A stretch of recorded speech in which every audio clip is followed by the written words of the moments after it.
There's no feeling more intense than starting over. If you deleted your homework the day before it was due, as I have, or if you left your wallet at home and you have to go back after spending an hour in the commute. If you won some money at the casino and then put all your winnings on red and came up black.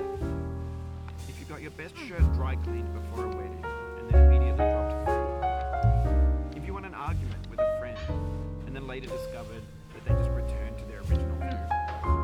Starting over is harder than starting up. If you're not ready for that, like if you've already had a bad day, then what you're about to go through might be too much. Feel free to go away and come back. I'll be here. Alright, thanks for coming with me on this trip. I'll understand if you have to take a break at any point. Just find a safe place to stop with the game. Don't worry, I'll save your progress, always, even your mistakes.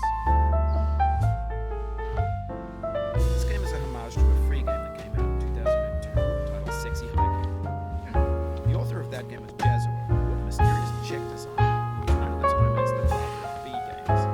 And B games are rough assemblages of found objects. Designers slap them together very quickly and freely, and they're often too rough and unfriendly to gain much of a following. They're built more for the joy of building them than as polished products.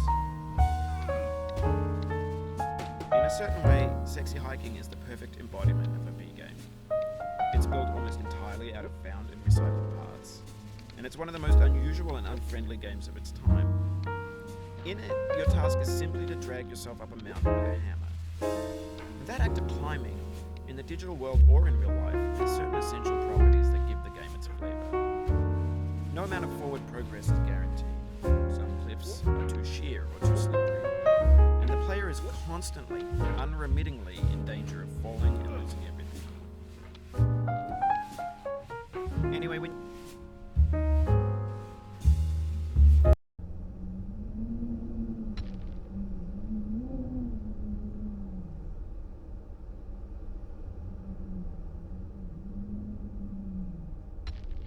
Anyway, when you start Sexy Hiking, you're standing next to this dead tree that blocks the way to the entire rest of the game.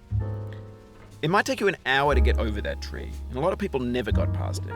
You prod and you poke at it, exploring the limits of your reach and your strength, trying to find a way up and over. And there's a sense of truth in that lack of compromise. Most obstacles in video game worlds are fake. You can be completely confident in your ability to get through them once you have the correct method or the correct equipment or just by spending enough time. In that sense, every pixelated obstacle in Sexy Hiking is real. The obstacles in Sexy Hiking are unyielding, and that makes the game uniquely frustrating. But I'm not sure Jazuo intended to make a frustrating game.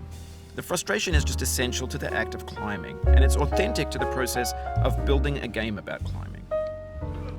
A funny thing happened to me as I was building this mountain. I'd have an idea for a new obstacle, and I'd build it, test it, and it would usually turn out to be unreasonably hard.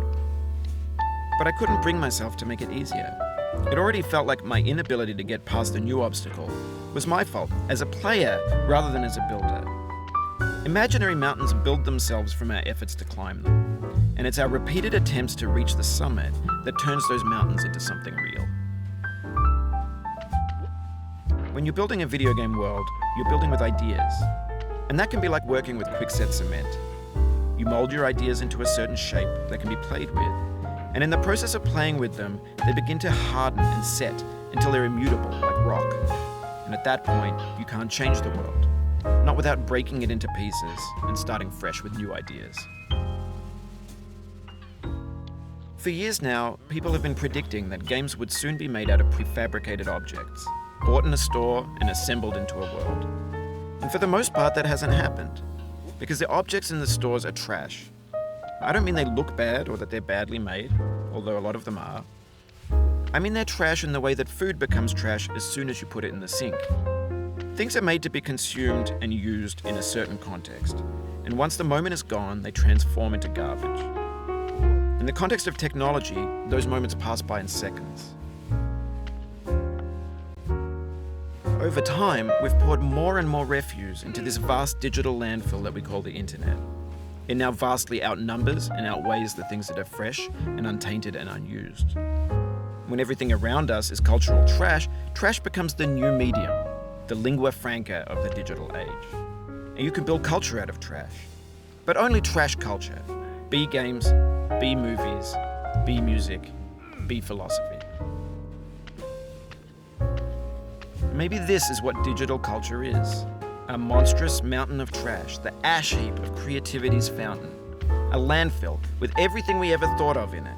Grand, infinite, and unsorted. There's 3D models of breakfast, Gen X's fanfic novels, scan magazines, green screen Shia LaBeouf, banned stuff scenes on Live Leak.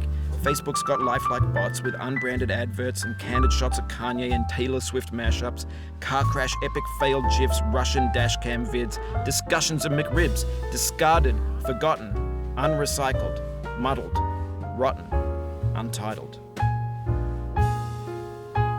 Everything's fresh for about 6 seconds, until some newer thing beckons and we hit refresh. And there's years of persevering, disappearing into the pile, out of style, out of sight. In this context, it's tempting to make friendly content that's gentle, that lets you churn through it but not earn it.